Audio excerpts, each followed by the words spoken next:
So Yemisi Mokuolu, and about me, I have well, actually, the reason people know me and probably why I've been interviewed is that I do a lot of African arts programming, and so I'm an independent producer of live events to showcase and profile African arts and culture.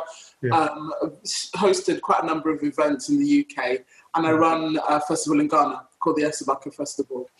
But underneath that, I set up Hatch because it's just really important to support people, especially those who want to make an impact for Africa, and just really support them to help them to have the knowledge to get their ideas and their projects and their businesses going. And for those who are watching, they better follow Hatch Idea and Out of Africa and Asabako Festival, which is basically West Africa's version of Ibiza, but on a very refined and, culturally enriched narrative. They don't just go there and get drunk and act rowdy. Well, there's a cultural narrative to it. But one of the reasons why I just wanted to ask your opinion is what are your thoughts? Because the funny thing is that being involved in industry the way you are with the different programs, what are your thoughts in terms of Nigeria attaining independence in the 60s till now? Because you've obviously been brought up by an amazing woman, your mum, and obviously, hearing the different experiences that she's been through, and then you being in the industries that you've been in and understanding sort of the landscape of Nigeria, both the peaks and the troughs. What are your thoughts about Nigeria independence? I mean, I think the most important thing for me when you say that is I just think of the word 60 and, what can you achieve in 60 years? Yeah. So obviously I wasn't around at independence. Of course. From a little bit of the research, I think it was a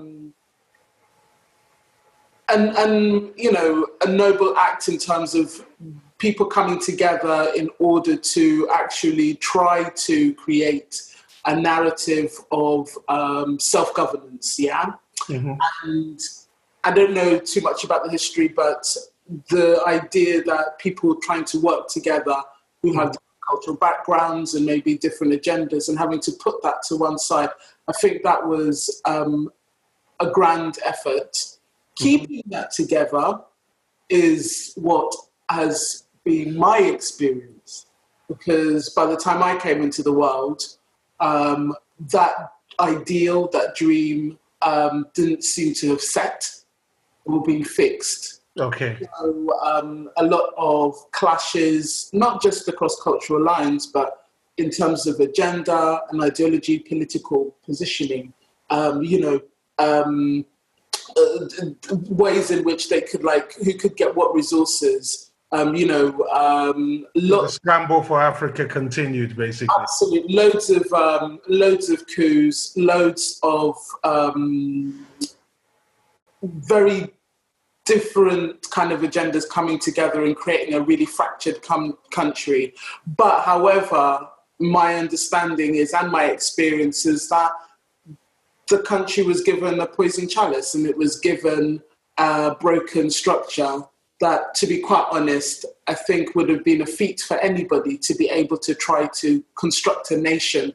How do you build a nation on an infrastructure that was doomed to fail from before it was even put in the first place? Yeah, and so the only place I want to land is that I actually look at because I do a lot of work in Nigeria, and there are a lot, and right now we run a children's arts education charity, and I work government and different departments at all levels. And what I see is people, in spite of creating some of the most incredible opportunities,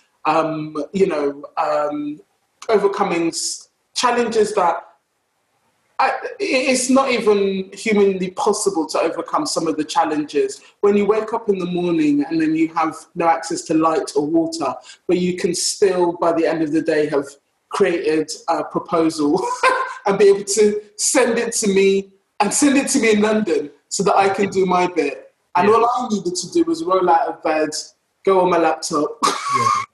The ease of it all. Yeah. You know, so it's not, Nigeria's not in the place that anybody wants it to be in. However, you know, I think that, I don't know whether it's ups and downs are things that we need to be really clear about. Thank you for that. The other question is like, you were It's 60 years. Sorry? Like I said, I just really want to stress, it's 60 years. It's not 160 years. 60 years. Yeah. When did William the Conqueror come to the UK? 1066?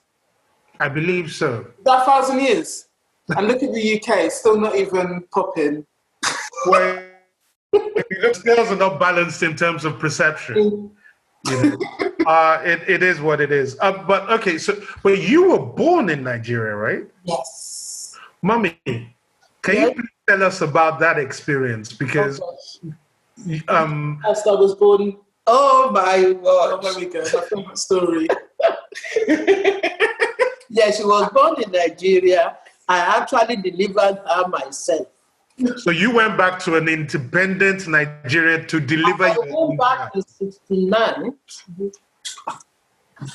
during the Biafran War. Wow. Yes, that was when although I finished my, training and all that, I was ready to go back. But then with my Nigerian war, I had to go back. Even I didn't want to start to work straight away, but when I got there, applied that I want to rest for 3 months because I've been working nonstop. No. In fact, the application I wrote was taken, and actually asked someone to come to my house address to ask me to start the following week. Wow. Because I have a specialty that is required. Okay. Being a respiratory specialist. So I was needed in intensive care unit. They didn't have anybody to man that area. So I had no choice. I started. So Yemisi was born in Nigeria. Nigeria was very good. The hospital was very good. University Teaching Hospital, Lagos. Okay. Much better than the hospital I left in UK. The standard was great. Fantastic, well run. 1977. So 69. So I was still working. So she was born a week before her date, and I thought her dad wasn't around. Okay. He went with the sister to Kaduna. Is it Kaduna? To go to boarding school. To boarding school, the federal college. Federal Government College. Yes, that's right. Took the sister there to start her secondary school. Before he came, I was in labor. There was nobody to take me to hospital because to get ambulance, I didn't forget about it. You have to find your way to hospital anyway. Wow. Yeah. No, coffee or no coffee. Okay. The ambulance, yeah. So there's no ambulance. No, maybe I've never seen one. The word ambulance is mentioned, but believe me, I've never seen one. Never seen one. So the imaginary ambulances find their way to the hospital, whatever means. Okay. So this was around after 3 in the morning. Unfortunately, we live in a big house because Dad had this big hotel called Parasona Hotel, big hotel. Okay. And then we have a lot of friends. This was in Lagos? In Lagos. Okay. Ikorodu. Okay. Yeah, Ikorodu Road. Yeah, where is your place? Anyway, never. Anyhow, we were there our residents were army men. They used the place for army people to reside, so that the access to everywhere is easy for them. Okay. So unfortunately, there was no family around to drive, so I had to call one of the army men to drive me to the hospital. So anyhow, it was during the Biafran War, I said, there was curfew all the time. So 3 a.m. in the morning, where are you going to get people? Nowhere. So I called one of them, and the person I called said, oh, I know I can't drive, but there's another one who can drive. So 3 army men followed us on the way in the car. One who could drive has no license, and he couldn't even drive properly. But he could drive straight, but that is all he could do. I was in a dilemma here. Baby is nearly on his way. I said, never mind, I'm a driver. I will be directing him. So 3 army men in the car with me one with me in the car, one driving, the other one there. We were driving speed. There was nobody on the road anyway. And what was fun, they dressed up in their army uniform with gun. So when we got to Ikorodu Road, on the main road, the baby was ready to come. Yemisi was not waiting for anybody. He was not even waiting. I've been a midwife. I just, believe you me, the baby was tired. I just said, stop. He put the brake on, so I have no choice. When the baby came out, I have to quickly grab this baby. Wow. Grab this baby, and she was yelling like no man's business. Because he didn't know how to brake quickly. When I said stop, he put the brake on, and they were so scared. They're all young in their 20s. Put the brake on. Good job, the brake was on. All the lights were on. Ran outside the car because they've never seen anything like that before in their life. And the 2 of them were standing by the car. I was laughing with the gun beside them, holding the gun, the 3 of them. I was laughing. Managing, this baby came out anyway and was crying. I said, good. Baby was crying. And I said, come inside. And again, they don't speak English. Very little. They're all Hausas. They don't speak English. I don't speak. I just come, go. Come, using hand. And he came in, go. Because we're still in the middle of the road. He was driving. Unfortunately, he drove past the hospital. And I said, oh my goodness, what am I going to do now? And then, stop, said, hospital. And I said, turn. He doesn't know how to turn. He said, all right, you know what he did? About 1/4 of a mile, that back the hospital. He reversed. Right down to the hospital and got into the hospital, into the casualty area instead of the maternity area, because it doesn't matter. When he goes, just get me to the hospital. When he goes to the casualty area, that was when the pandemonium started, because they were in uniform. Casualty was packed with people and nurses. Everybody ran away because they thought the army men has come to do some kill them or take. Yeah. So they couldn't speak it. All the patients ran away. The nurses ran. I said, what can I do? Then the one that was driving, the army people, the 3 of them ran after them, grabbed one nurse, because they didn't know what to do. The nurse was screaming. And oh my, she couldn't hear me in the car. He grabbed, so that is the only language you will understand. Grabbed the nurse. Nurse was screaming. Patient, everybody, they've already disappeared. Grabbed that nurse, pulled the nurse right into the car. And then when I looked, I even recognized the nurse, because that is the hospital I was working. Oh, wow. That Ruth, that was the hospital I was working at. Yes, Lagos University Teaching Hospital. Before that, and she recognizes, oh my goodness, thank God for that. Baby is here, so that was the end, and they have to call everybody back that there was no work. Nobody's killing them. The only one we had is here. So, Yemisi, you're the only person who has such activity around their birth. That is an amazing birth story. So, born before Abiono. I have to ask a question. Yes. I'm confused. So I thought Biafra. When was Biafra? It was It around. was in the 60s, and it was in the late 60s. I was born in the 70s. Yeah, no, the war was still going on. It was that long. No, even after it stopped, like, remember, war doesn't just finish. It's a transition. Well, this is interesting No, to me. war doesn't just stop like that. That is still on. It's still on. The after effects of Biafra are still happening today. We were in Lagos because it was in the north. The war was still going on. We were here, and that's it. To And then eventually, when you survive anyway. I survived. Yeah. You more than survived, you thrived, which is amazing. How old were you when you first came to London, Yemisi? Oh, before just before I was 5 years old. Yeah, just a few months. Okay. Do you have any recollection of that at all? Oh, totally. Oh, wow. It was exciting because my dad brought me through. I think we dropped through. Was it through Paris? Yes. And, I remember having fruit cocktail with the Murillo cherries. Oh Lord, that is a specific memory. Very special.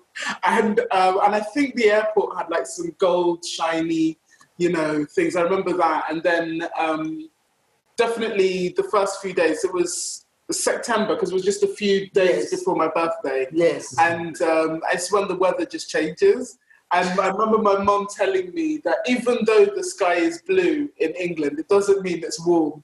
Not at all. I'm like, yeah, whatever.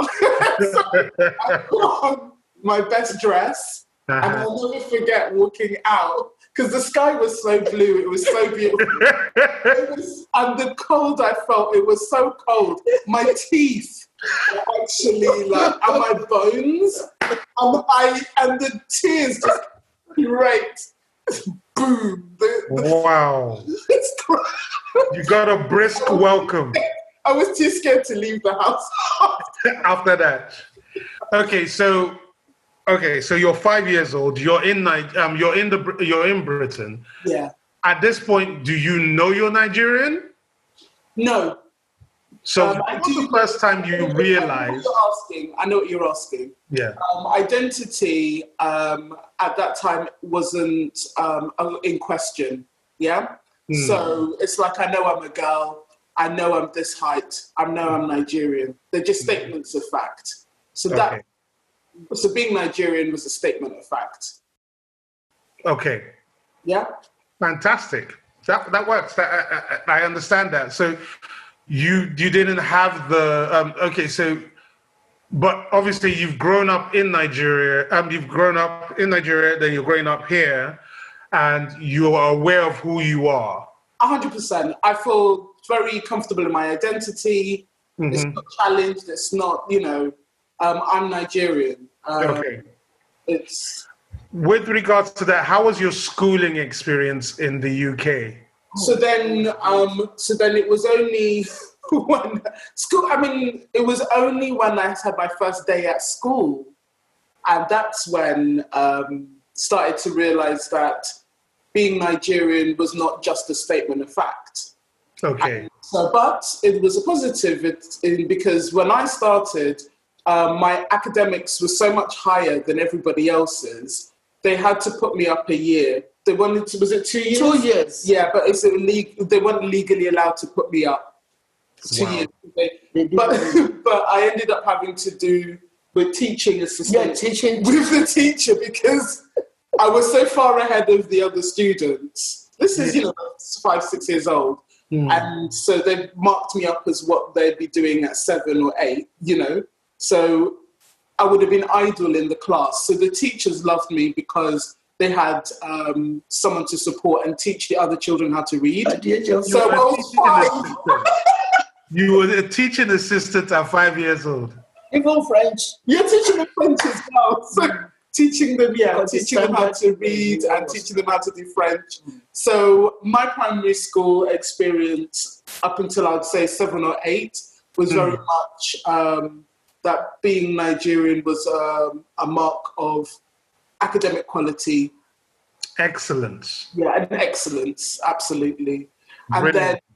then Bob Geldof came along and just savaged. That I had that whole sort of like. Are you talking about We Are the World? Overnight, I became a refugee, and people were surprised that I could speak, let alone read or write or string a sentence together. They were shocked, and they were shocked that I had food to eat.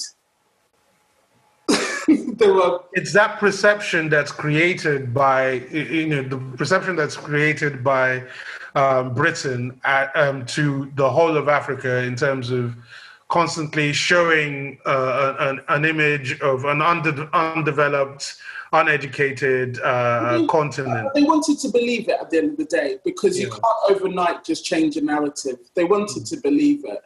But this has been something that they've been doing for a long time. I mean, when I asked Mum the questions at the beginning about what the schools and what the institutions were like when she was studying nursing back home in Nigeria, you have to look at it in terms of, like she says, they were excellent. These institutions were excellent. Obviously, when we look at the 60, well, in your mum's case, in terms of like as about 60, 70 years, looking at how the institutions have been run down, not been maintained and everything, it's not like there wasn't a good start. It's not like things weren't good. No, we know that they were willfully dismantled. I don't think, that's even in the books. That's not, it's just that it's not universally explained. It's there. It's even in the charters, when OPEC and all of these lot moved in the 70s. It's all there, written down. Do a little bit. You don't even have to. You could probably even just go on Wikipedia. You know what I mean? It was willful dismantling. Yeah. But you asked the question about my identity as a Nigerian, and I just felt very secure in myself as just being a Nigerian as a statement of fact. I was Yemisi. Mm-hmm. I was 4'6". You know what I mean?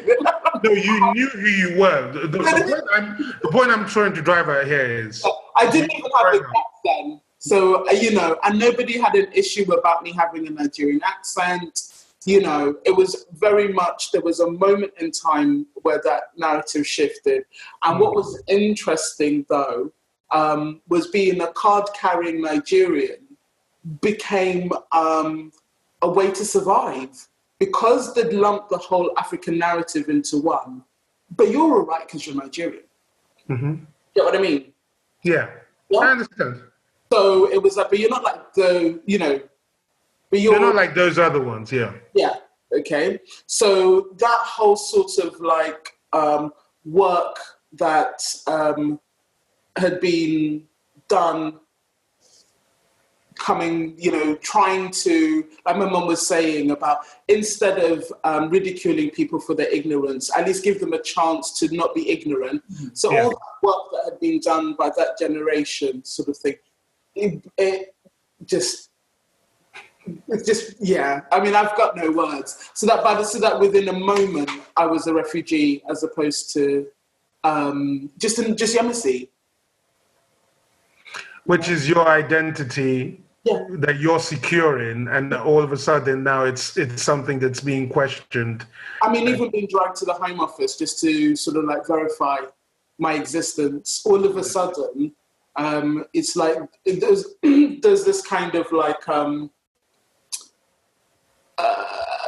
attack on sort of like your national identity became weaponized.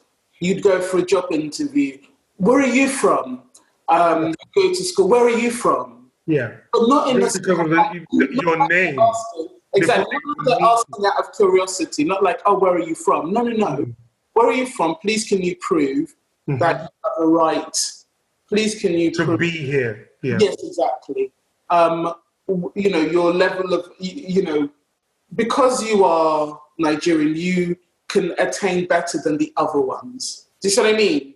And that creating that sort of separatist narrative, so that as a Nigerian, yes, your portion was more, but, it wasn't, who wants to be separated based on that kind of lines?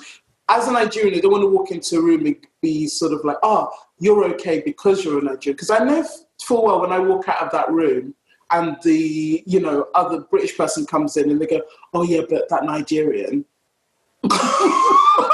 No, but the reality is my identity. To ignore it in itself, to ignore that actually happens is in itself is destructive. Because once you are aware that this is how your approach and this is how people think about it, you can actually contend with it a lot better than you acting like it doesn't actually exist. Because it's only because I'm talking in hindsight. I didn't know this when I was younger. I was just, I didn't know. So when I went to benefit from things and that I would be rejected, I didn't know that they'd already got a little box that they were like, oh, she's Nigerian, she can't have that. You see what I mean? So I do have a question. So for instance, I mean, I'm Nigerian, and something that gets said about me as a Nigerian from time to time by my non-Nigerian friends is, you're very confident, you're very well spoken, whatever it is they want to use to identify what they believe confidence is. Whereas, by some of my non-Nigerian friends, it's almost like, well, we'll get him to go and do that, or we'll get him to go and say that, because Nigerians, we have a sense of identity that seems to come across quite strongly.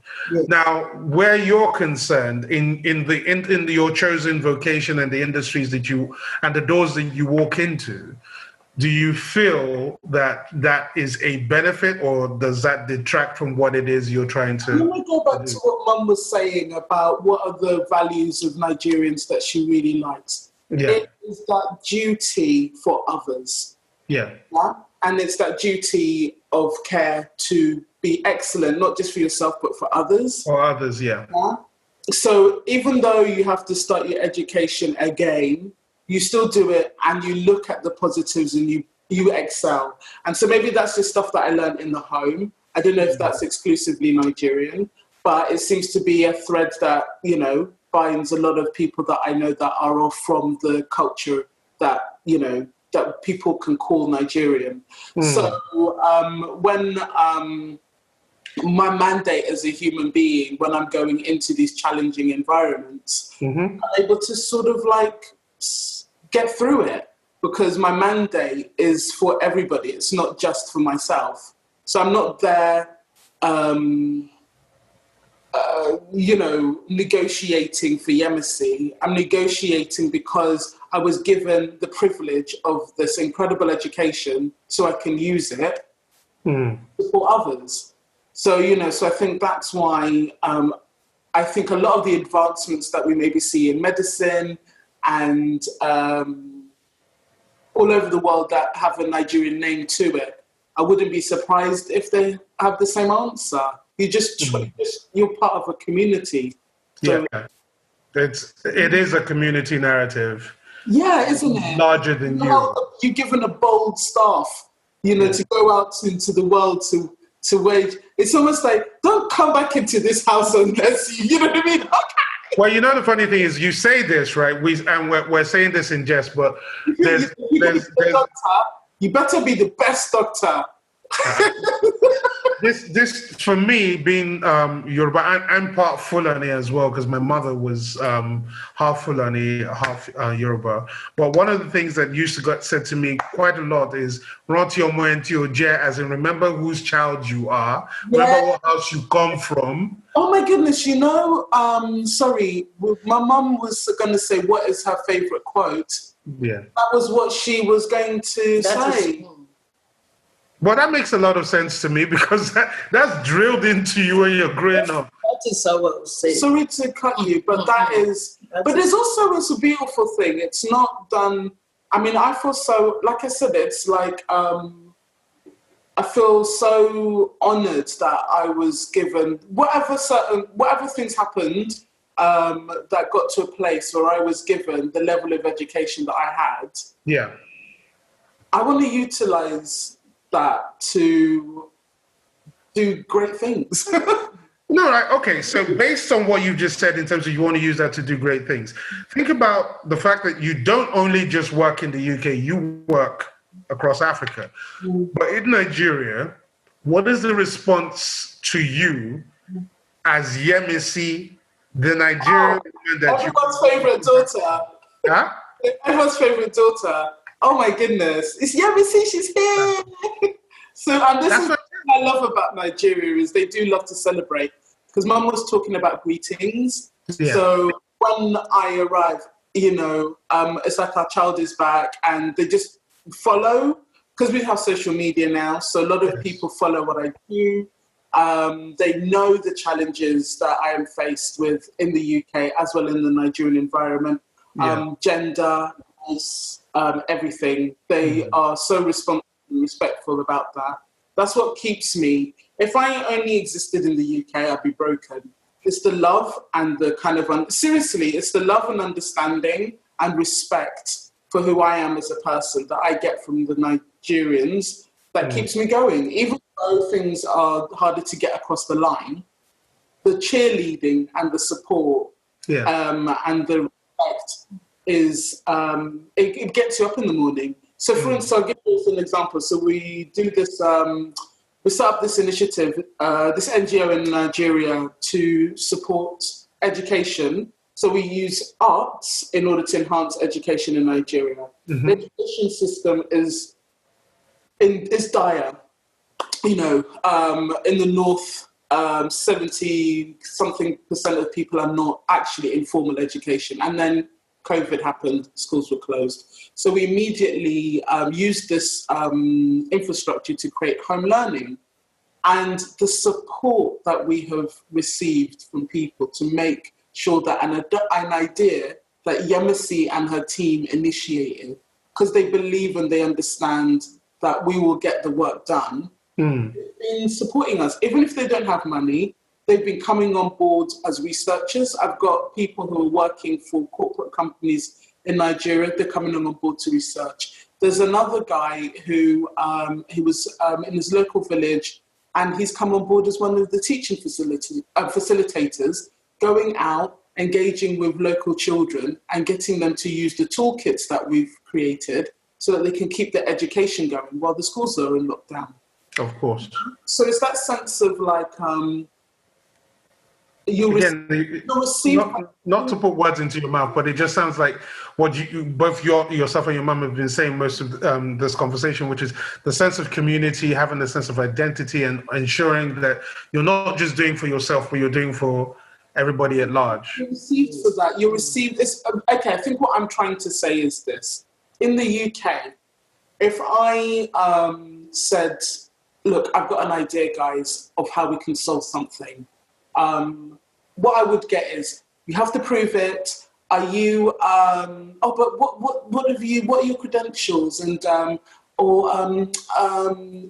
you sure? We should get someone else to do it. Or maybe someone else should, and it's like, are you kidding me?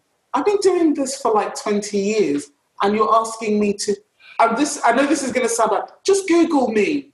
Yeah. Do you know what I mean? Or if not, I'm literally walking into the room with UNICEF and you're still asking me to it's... You know who you are. Oh, no, forget that actually. That's the Nigerian in me talking. Let the British in me speak.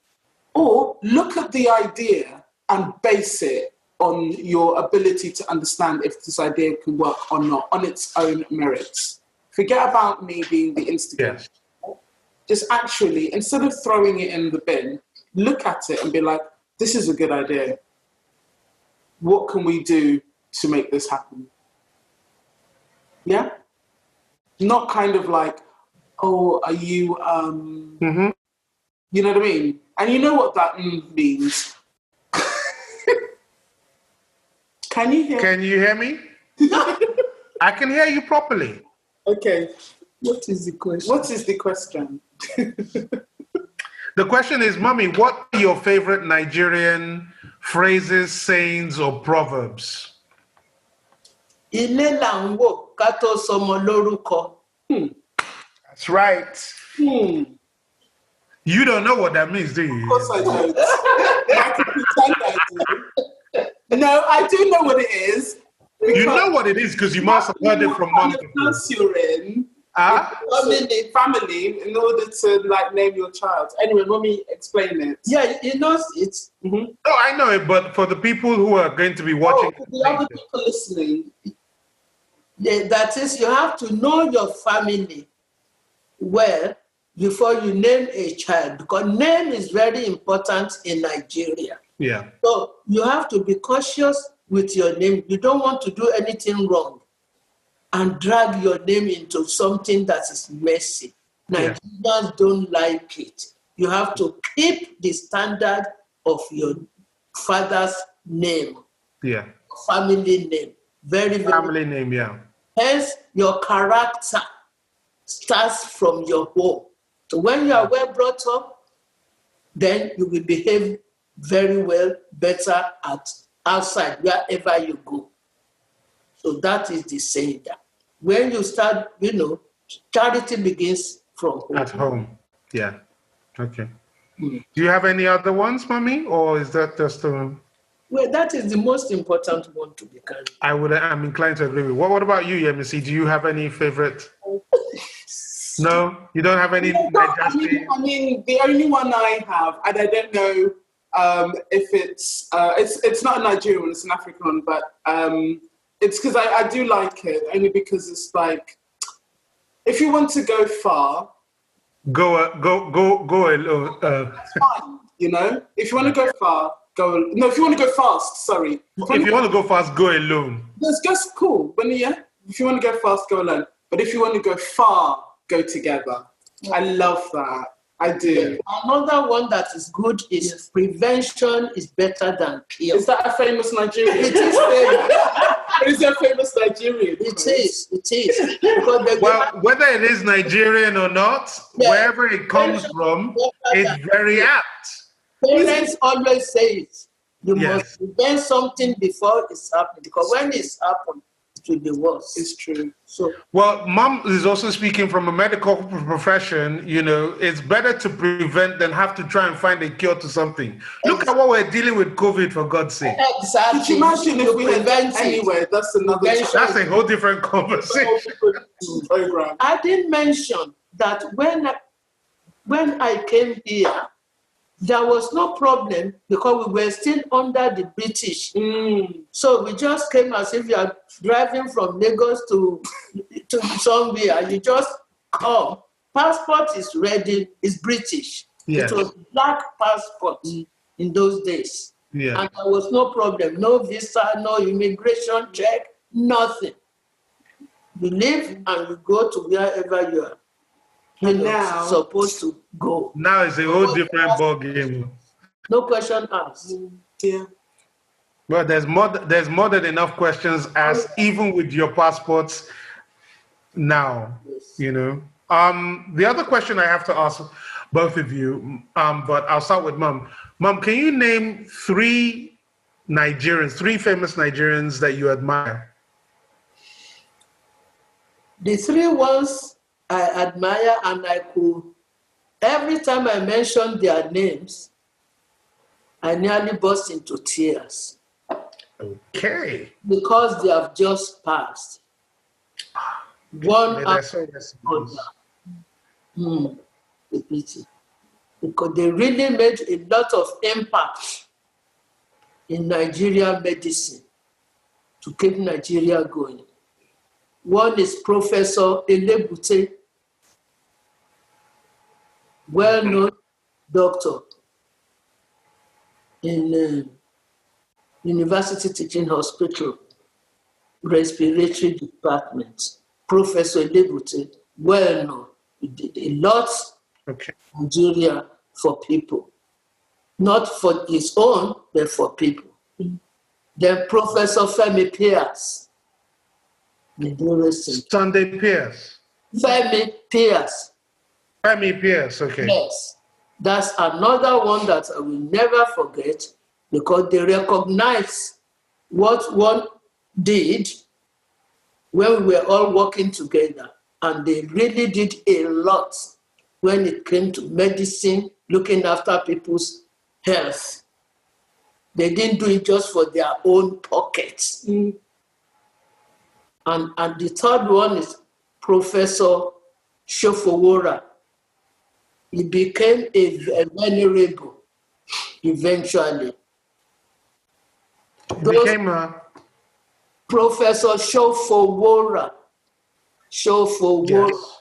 He became a venerable. He became a venerable when, Okay. eventually. Those three really made an impact in Nigerian welfare when it comes to health. I wish people will still continue where they stopped. It was good. They knew what they were doing. They were not selfish. They really enjoyed what they did, and it was good. And I was very pleased that I worked with all of them. And that was the standard I used throughout my life. To be good at whatever you did. Okay. We'll put their names up when we do the when we edit the video. Yemisi, what about you? I mean, what a loaded question. My questions are not for the faint-hearted. From my point of view, I'll be honest with you, I couldn't name a single one because the lack of Nigerian history that I have been that's been available to me has meant that to even just name famous Nigerians that I could say categorically that I've researched, and I can say that I really respect their endeavor. I can name famous Nigerians, but ones that I admire because of that lack of knowledge, that's a totally different question. Well, the thing is, when I say favorite, when I say favorite, they don't have to be famous. They just have to be people that have impacted you. Oh, then my favorite ones. My sister was my favorite Nigerian, and my mum, exactly. And then the other siblings will have to fight over position number 3. You know what? I'll give it to my other sister, Irati. No, I said you first. No, so my youngest. Wow. No, they're my mum, and then they can have it. And then my older sister, Irati. So those are my favorite. Irati. Yes, because they are. Yeah, they're fun and amazing. Those are my favorite ones. Okay, so I have what hopefully should be a relatively simple question, although it never really is. What is your favorite Nigerian dish? When it comes to dish in Nigeria, we have so many. But my favorite will be beans and vegetables. Ewa. Okay. Because of the calorie it has, and because of the impact that does in the body, that you don't have any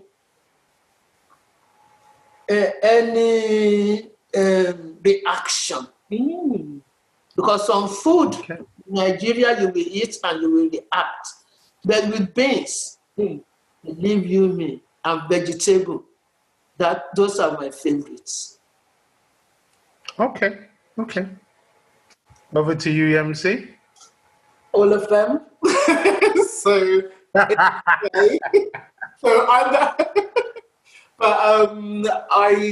It's difficult because I like effa, but I like egusi. It depends. But the thing is that this thing I like that a lot of people don't like is amala and ogbono. Yeah, all the stuff that draws. Okay. Yeah. So you like okra and so all those. See, you're even getting the hand action right. You're like, all the stuff that draws and okra.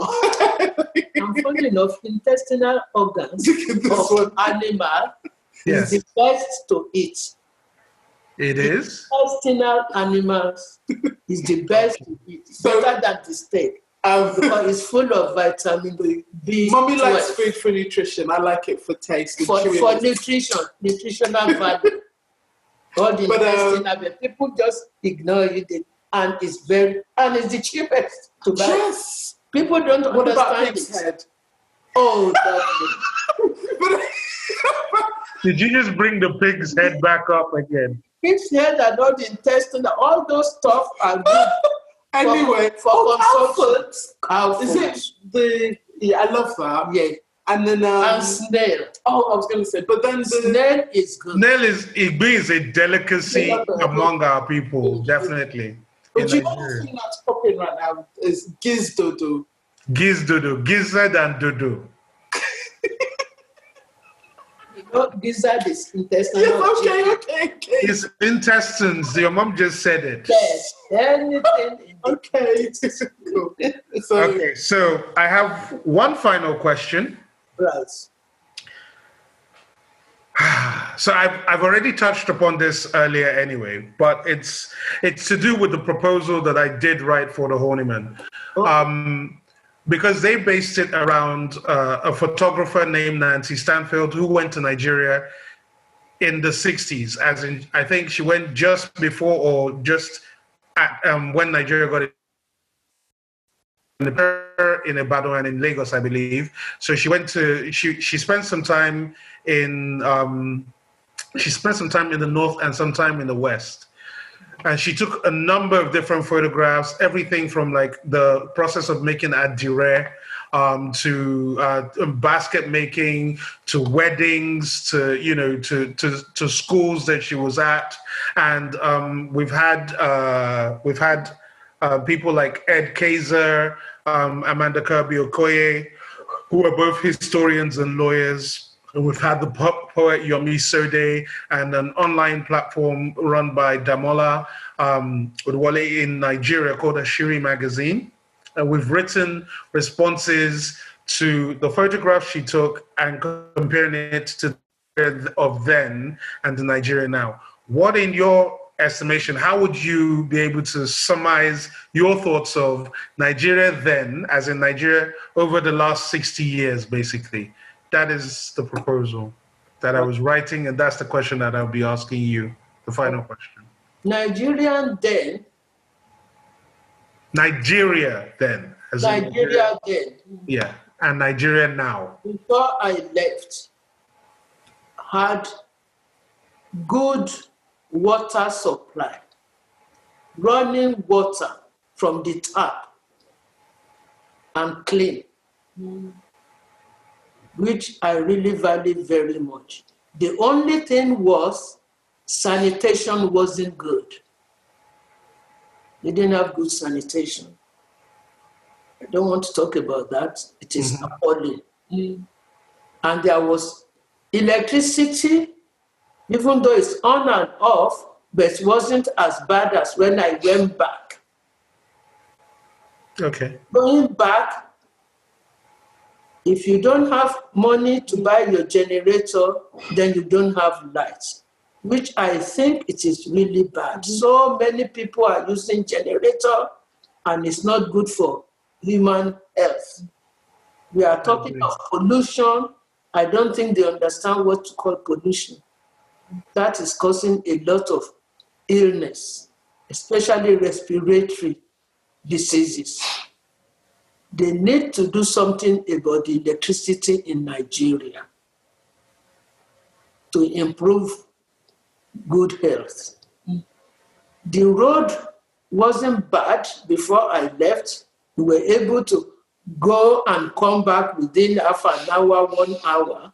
But since I went back, it is, you cannot even talk about it. You could be on the road for 4 to 5 hours, which is so stressful.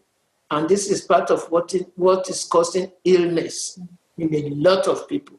When you spend 4 to 5 hours on the road, how many hours do you want to have to do, successful work, or even rest your own body?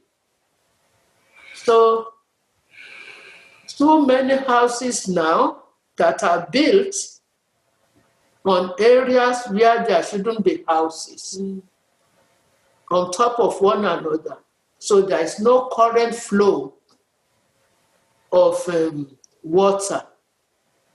All the gutters everywhere is so dirty, smelly. We didn't have that in the 60s. We didn't have it. Everything was fine. So it's just gone worse.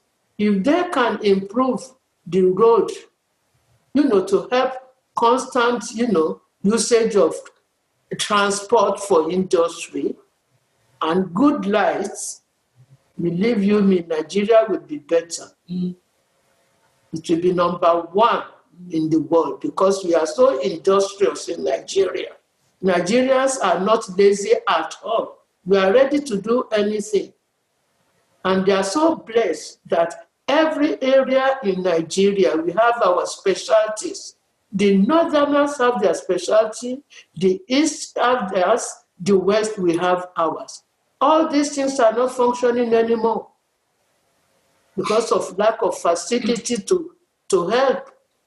So if those are in place, believe you me, there will be no end to whatever we can do. Because many of our children are here dying to go back to show their, what they can do. Their talent is so great that they can impact to bring Nigeria to a higher standard. But they're all here, which is not really good enough to improve Nigeria.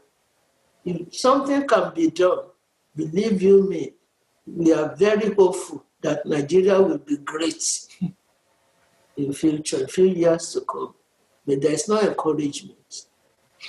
And then they need to help with security as well.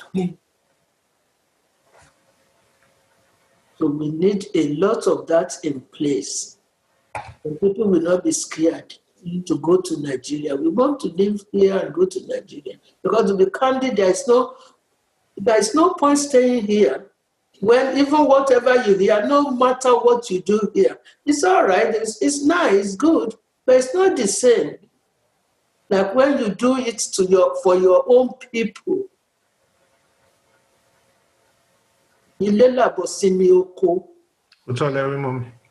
So that is very important as a Nigerian. It's sad that we find ourselves in this situation that is unnecessary. We are well-to-do people in skills, but so skillful. I feel so sorry when I see what our children are doing here to improve the welfare of people here, and in Nigeria, we don't get it. It's not encouraged. They need to encourage people to come over and improve Nigeria as a whole, as one body, not just scattered all over. We were doing that before. Different areas manufacturing different things. We didn't have to go and import things, but now it's different. The farming is gone down. I come from a farmer's family. We had big land that we were planting, a lot of foodstuff. There's nobody to do it anymore because there's no encouragement from the government. So okay, Mommy. Thank you so much for that, Mommy. Thank you. Yemisi, do you? It's, because my answer was very similar. It's mindset. And it's that sense of what does an enabling environment really mean? What does it really look like? And the mindset of the leadership should be such that they just want everybody's individual plus potential to prosper and survive. They're there to serve their country so that their country and its citizens can just achieve their potential. And when we're doing this education program, when you see the level of creativity and imagination amongst the children and the lack of opportunity to follow up on that, you are stilted. It's like there's nothing you can do. You've got all of this unbelievable energy, intelligence, problem-solving ability, but then there's nothing to match that, to actually be able to create these great, these narratives that we keep saying that Nigerians are capable of. But they were. I mean, when I left Nigeria, this is the interesting is my memory of Nigeria has been told to me as opposed to me remembering it. And, you know, my brothers and sisters remember just how clean everything was and how coordinated. This is, you know, in the late 70s. Yeah. How you could, everything just worked and moved and flowed. And there was very little, it was like £1 to £1. Yeah.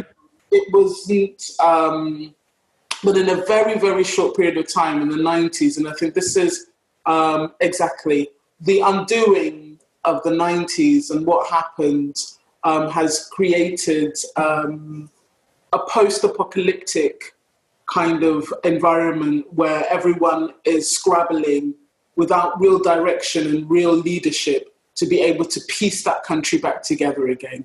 And that's what it feels like. Everyone's willing, everyone wants to do the work, but there is no leadership in place that has actually got the imagination to actually incentivize everybody to be able to bring Nigeria. It will happen. It will happen. But the leadership we needs to be powerful and creative, like the people that my mum was mentioning. Yeah. The things that they transformed their sectors, they transformed people's lives. We have it within us. We just need to elect those that can actually make that change happen. Yeah, exactly. Yeah. Well, I definitely I want to thank you both for your time today, Mommy. Mommy, I should go. Mommy, thank you so much. I should go. Thank you for inviting me.